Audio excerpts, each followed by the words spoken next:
تخيل معايا واحد المدينة في قلب الكونغو، الشوارع عامرة بالحياة والموسيقى في كل بلاصة. واحد شوية كيبان واحد الارتيست اللي دار صدمة في الناس. تخيل معايا رابور ما كيهضر ما كيسمع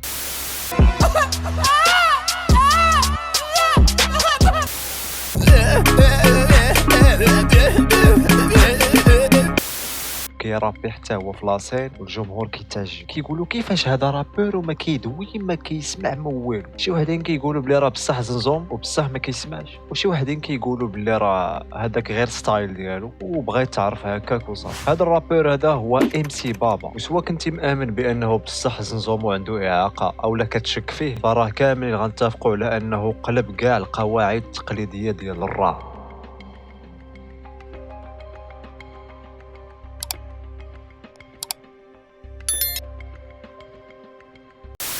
السلام عليكم اخوان، مرحبا بكم في هذا الكوان وفي فيديو جديد. اليوم غادي نهضروا على ام سي بابا، الرابور الكونغولي اللي دار ضجه كبيره بالاسلوب الغريب والعجيب ديالو. واش فعلا هو زنزوم وعنده اعاقه ما كيدوي ما كيسمع؟ وكيفاش بعدا ولا مشهور بلا ما يهضر؟ وشنو السر ديال الاسلوب ديالو اللي كيخلي كاع الناس اللي كيسمعوه يقولوا وات ذا فاك از ذات؟ ما هذا غادي نكتشفوا الدراري كلشي خطوه بخطوه في هذا الفيديو هذا. قبل ما يبدا الفيديو بطبيعه الحال ضروري خصني نفكرك دير لايك وابوني وكتب لي الراي تاعك في لي كومونتير على هذا الرابور هذا، واش بصح زنزوم وعنده اعاقه او لا غير مطالقه علينا وكذا وصدقات ليه. ويلا نبداو الفيديو.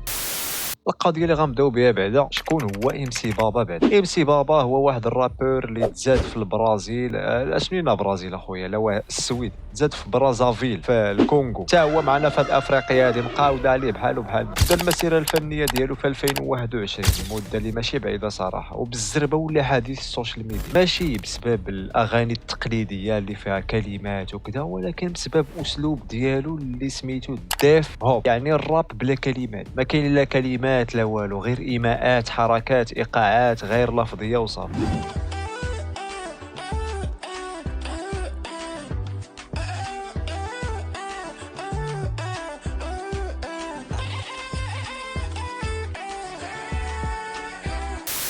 فهمتي؟ غا كيعطيوه انسترومونطال وكيبقى يقول لك وصافي هو خرج ديسك. دابا هاد ام سي بابا راه ساهل يخرج البوم اصاحبي، يطلقوا لي غا انسترومونطال صافي ها هو ديسك، ها هو البومات صافي ساهل. كيصايب واقيلا ديسك كل 5 ديال الدقائق. بزاف ديال الناس كيقولوا بانه بصح راه عنده اعاقه وبصح راه ما كيدوي ما كيسمع، ولكن كاين شي وحدين اخرين كيقول لك باللي ام سي بابا راه كيهضر بحالو بحال اي واحد طبيعي، غير هو ما كيبينش هذا الشيء في السوشيال ميديا ولا في الاغاني ولا حتى في لاسين، وبغى يبان بداك ستايل ديال انا زنزوم كندير اغاني واخا زنزوم، باش يلهم الناس اللي عندهم اعاقات بانه راه واخا نتوما عندكم اعاقات راه تقدروا ديروا الفن، وراه ما عمر الاعاقه ما كانت حاجز كيمنعك باش انك دير شي حاجه ولا شي حاجه. غندوزو الاسلوب ديالو. الاسلوب ديال ام سي بابا كيجمع بين الراب والايماءات وتعبيرات الوجه، وكيعتمد غير على باش انه يوصل لك المشاعر ديالو، الغضب والفرح والحزن والحماس وداك الشيء كامل، وهذا الشيء كامل بلا كلمات. وهذا الشيء اللي كيجعل كاع التراكات ديالو سبيسيال بزاف وكيجيبوا الهضره. فهمتي؟ الجمهور راه ما مولفش شي حاجه بحال هكا، وملي كتشوف شي واحد داير بحال هكا كتقول هذا محال واش يفوت حتى دارهم، هذا محال واش يفوت حتى سيكتورهم، محال واش يعرفوه حتى شي حد من غير با وامه. ولكن الصراحه الحقيقه راه مختلفه على هذا الشيء. الفيديوهات ديالو انتشرت بزاف في تيك توك ويوتيوب ودار الملايين ديال المشاهدات، ولاو الناس كيسولوا كيفاش ممكن فنان يكون مثير وملهم بلا ما يهضر. ام سي بابا كيبين باللي الابداع ما محتاجش دائما صوت وكلمات، بعض المرات كيكون التعبير الجسدي كافي باش يدير الصداع.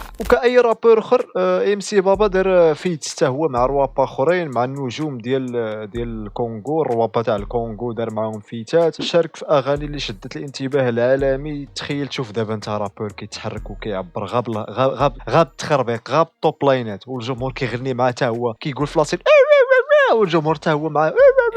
اخونا راه علامه صاحبي. سوا كنتي كتعتقد بانه بصح عنده اعاقه او لا غير مطلعها علينا، فراه في كلتا الحالتين ام سي بابا كيعلمنا درس مهم، هو انه الارت ديال بصح ما عندوش حدود. ما يمكنش تختزل الارت كامل غير في كلمات، شي مرات غير الصمت والتخربيق كيكون اقوى من اي اغنيه، والابداع كيبان في التميز. الا عجبك الفيديو دير لايك، تابونا في لاشين وفعل داك الجرس باش يوصلوا كاع الفيديوهات اللي غادي نلوح من هنا لقدام في لاشين ديالي. ما تنساوش تقول لنا في لي كومونتير واش بصح كتعتقدوا بانه راه عنده اعاقه او لا غير ستايل هذا كيبغي يبان به وصافي. وكان هذا هو الفيديو ديال اليوم، نتلاقاو في فيديو اخر ان شاء الله، والسلام عليكم.